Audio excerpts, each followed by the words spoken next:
guys, we are still on the road up to Michigan here. This is one particular Q&A question that I've never told the full story on. I wanted to make it its own separate video because I have a feeling it's gonna go on for a little bit. I really don't want to make that original video super long and then not get to anybody else's questions until way later. One of the questions I get asked often is, how did I start this business? How did it originate? Where was the idea from? How did it get to where it is today? I've told bits and pieces of it. I've never told the full story.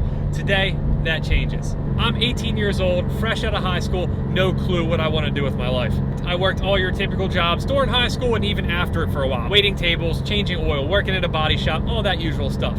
There's no good way to put this. I sucked at working for other people. I was a terrible employee. I wasn't passionate about what I was doing, obviously, but I think few kids that age are lucky enough to land somewhere and get into something they actually want to do. The minute I got my license and got a car, I was done paying attention in school. All I wanted to do was wrench on cars, modify stuff, break stuff, do whatever I could. As I'm sure a lot of you guys did as well, I got into flipping cars. It was something I could do. Back then it was on Craigslist. I was thrilled to go buy a Civic for $2 grand, sell it for $3 grand, make $1,000. It got to the point where I started doing a lot of them. And my original idea of working for myself was that I was gonna open a car dealership. I was 18 years old, zero business sense. All I knew was that you buy something for X dollars and sell it for more. So for over a year, I was waiting tables and flipping cars out of my mom's backyard. I wouldn't necessarily say we're having car trouble, but we're having relay issues on the R8. It keeps blowing fan relays for some reason. It's the second time it's happened in the past. Woo! She's quick though. She's still quick. It didn't happen for the first year we had the car, and then now for whatever reason it has happened twice in like 2 months. Anyway, back to it. As any car enthusiast would, I had an eye out for modified cars for obvious reasons. I had a really good little niche carved out there for a while where I'd buy modified cars, return them to stock, sell the parts and the cars. After a while, I realized I was making more money on the parts than I was the cars. And then one day on Craigslist, I saw an ad for this WRX STI. At the time, Facebook groups and stuff like that, they were not a big thing. There weren't 500 people parting out cars like there are today. I distinctly remember telling people that there was no chance. I was selling used car parts for a living. I had dreams of having a car dealership with Lambos, and at this point, you guys know how that worked out. But anyway, now I don't remember exactly how much money I made on that STI. I just know that it was a lot. My eyes were open and I was hunting down more wrecked cars. The problem was, I once again did it in my backyard. There was no space. It was really difficult to do. I didn't have the right tools. I didn't have the right equipment. Not to mention getting that thing out of there was a nightmare. I had to call some donation place. It was just a struggle. Over the next year or so, I parted out a car here and there when I could find them. Obviously, I had no access to auctions, anything like that. In the meantime, I kept flipping cars and working whatever I needed to do to get by. Fast forward all the way to about the age of 21, it was time to buy my first house. At that point, my life was cars. The only requirement I had for a new house, and I mean only, was a big garage. I didn't care where it was at. I didn't care how good the neighborhood was. I didn't care how junky the house was. I need a garage. It turns out I found the absolute perfect house. The area, it absolutely sucked. I hated where I lived, but more importantly, I had a 3-car garage behind the house. It used to be somebody's little workshop. I was thrilled. I had never had my own garage before. I was lucky enough to find a garage about a year before, but it was only one bay and flooded all the time. I did manage to build a pretty cool Supra in there, however. At this point, I am fresh into this new house. There is no fence, nothing blocking that garage. I know what I'm about to do in that backyard. I know the cars I'm gonna keep there. I knew before I could really do anything there, I had to put up a fence. So I spent every bit of money that I had left having a company put up this horrendously ugly fence. And while it was not a pleasure to look at, you definitely couldn't see through it. I finally felt safe to have cars outside, which is good because not a year later, I'd have upwards of 15 cars in my backyard. I still didn't have auction access at that point, so I was limited to what I could find on Craigslist, Facebook, wherever. I'm sure a lot of you guys know, when you find a deal on something on Facebook Marketplace, it is a mad rush. You get there first, you get to buy it pretty much. So I was pretty much in go mode all the time. At that point, I had a truck and a trailer. I left it hooked up. If I found something, I was on my way. It led to me getting some really, really good deals on stuff. I took apart some incredibly unique cars in my backyard of this shithole house. Supras, Supras, Vipers, RX7s, everything. At that time, my bread and butter was kind of WRXs and STIs. That's where I got my start in cars. They were great money back then before they were all destroyed. There's definitely a large part of the Mid-Atlantic car community that has been to my old house in Essex, Maryland to buy parts. If one of you guys happens to be watching this video, definitely put it down in the comments. People would show up in their pride and joy, their really nice cars, to this terrible area and be like, am I really about to like walk in this dude's backyard? I genuinely had people that were scared to come get their parts. But I had to do what I had to do. I had to work with what I had available to me. I never knew when the police were gonna show up, when the zoning board or whoever would say, hey, like, we realize what you're doing in your backyard. Like, you can't do this, stop. And then I was gonna have to figure out what I was gonna do at that point. This was my full-time job, so yeah, the paranoia was high. I never knew when I was essentially gonna get shut down. Fortunately, being as respectful as possible of my neighbors, getting lucky with who my neighbors were, even though we didn't talk, there was no bad blood there as far as I know, and generally just trying to keep a low profile, it worked out really good. Never had any trouble whatsoever. There's way too many Steelers fans up here. My one huge regret of that period of time is I took barely any pictures. As I said, I wanted to keep a low profile. I was terrified. Also, my garage, it was easily identifiable. The last thing I wanted to do was let everybody know exactly where I was keeping, at that point, $100,000 plus of car parts and, you know, cars that sat outside, that if they could ID that garage and figure out what house it was and where I lived, I was pretty screwed. Also, I was operating a junkyard out of a residential house, and I was not in the country. I was 5 minutes outside of Baltimore in really tightly packed together houses. Looking back on it, how I got away with it, I don't know, but it got me over until I was ready to get my first shop. My garage, my basement, it was full of parts. It was a mess. There was quite literally no room to walk. I was at my max. At that point, it was time to get a shop. When I was doing all the paperwork, when I was registering the business, it wasn't anything official. At that point, I was only doing it to stay legal. I didn't know if it was ever gonna turn into like some full-blown junkyard, so I thought, why do I need to come up with some business name? My name on the Subaru forums was LeeC, so I'm like, screw it. I'll just put parts after it. It's because I'm selling parts. I'll make that my email address, nice and simple. I'll figure out a business name later. The intention was definitely not to have that be the name of a business of this magnitude, but here we are. It would have been a great idea to change it at some point because people call us LeeC Parts, LeeC Parts, Lee Auto Parts, Lee Car Parts. They think the C stands for car. It's my last name. Terrible business name. Word of advice to any of you guys starting a business, think of a great name before you get too far. Because after a while, it's too late to change and you're stuck with something stupid. So at this point, I start moving into my new shop. It's like 2,000 square feet or so. It's an absolute dump.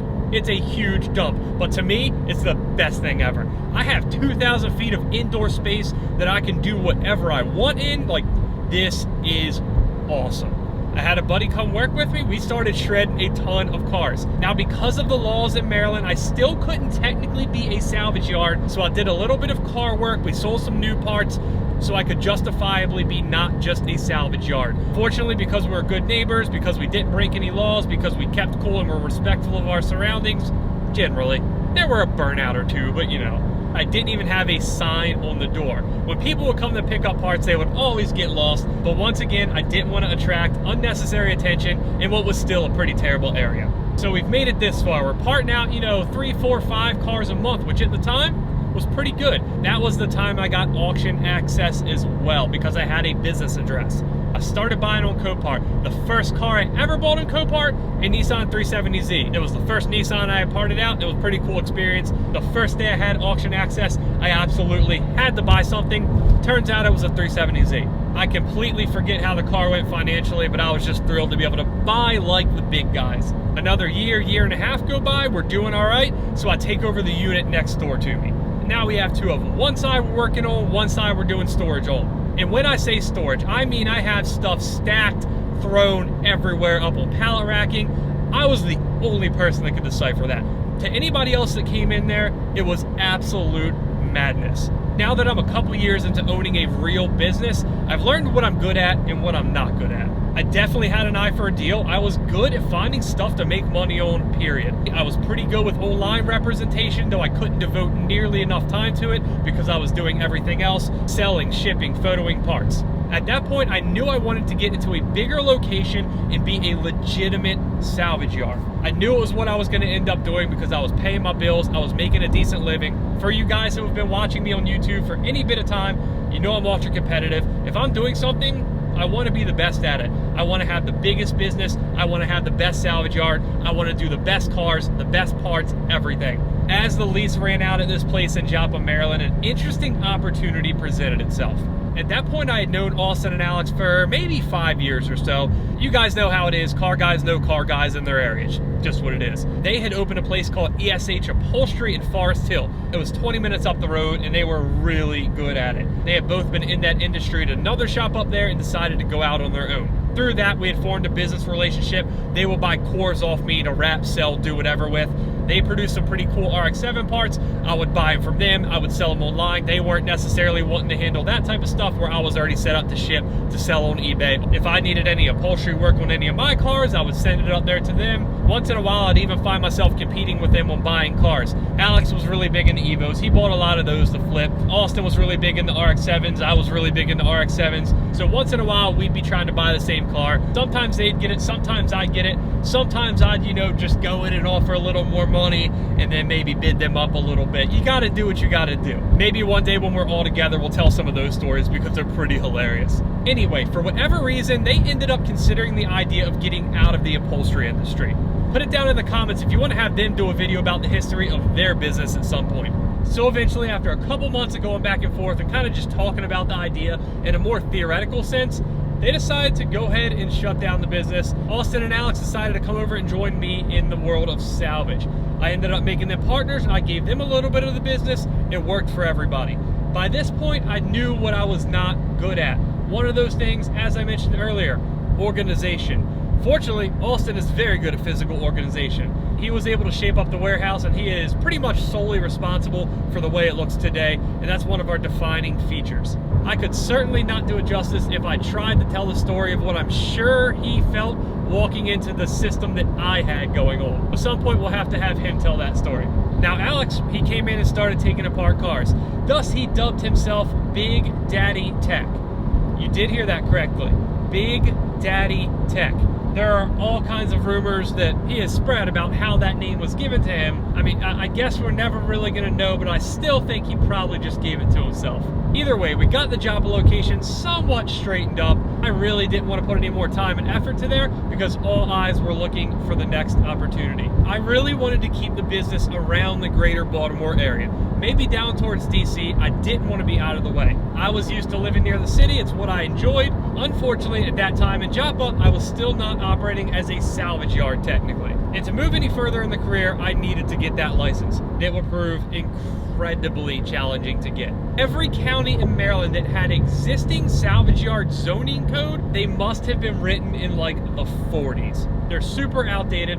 They're tailored towards your typical mud pit junkyard. Obviously, we had no intention to be that ever. Despite my best efforts, I could not get my case heard by any of the major counties. It just wasn't happening, probably because I didn't have enough money or the right connections. So that's when I started looking for alternatives. I was able to find a county relatively close. For those of you familiar with Maryland, it's Queen Anne's County, just across the Bay Bridge from Annapolis. It turns out they had no existing regulations for a salvage yard. Any potential salvage yard in Queen Anne's County would have to go in front of the zoning board, and I knew that's what I needed. Now, I had absolutely no idea if they were gonna laugh me out of the building or be open to it. One of the major problems is that I needed to have a lease on a building before I could even get in front of them. Sorry, Dalt's up here about to get smoked by a Mustang. Well, I'm sure you can see the issue there. If I sign a lease on a building and then they tell me no, I'm stuck in a lease and I'm pretty much shit out of luck. At that point, the business is going to be in really bad shape. I'm sure you can imagine how hard it was to try to convince a landlord who has other people interested in this property that, hey, you should let me sign a lease, and hey, I might not be able to keep up my end of the deal. We lucked out with a really good landlord and were able to essentially put a termination clause in it. It was something along the lines of, hey, if you have to terminate this lease, you can get out of it free and clear for the first 6 months and you forfeit roughly $100,000. Did I have $100,000 to pay that if we didn't get the license? Nope, I had no other choice. I had to risk it.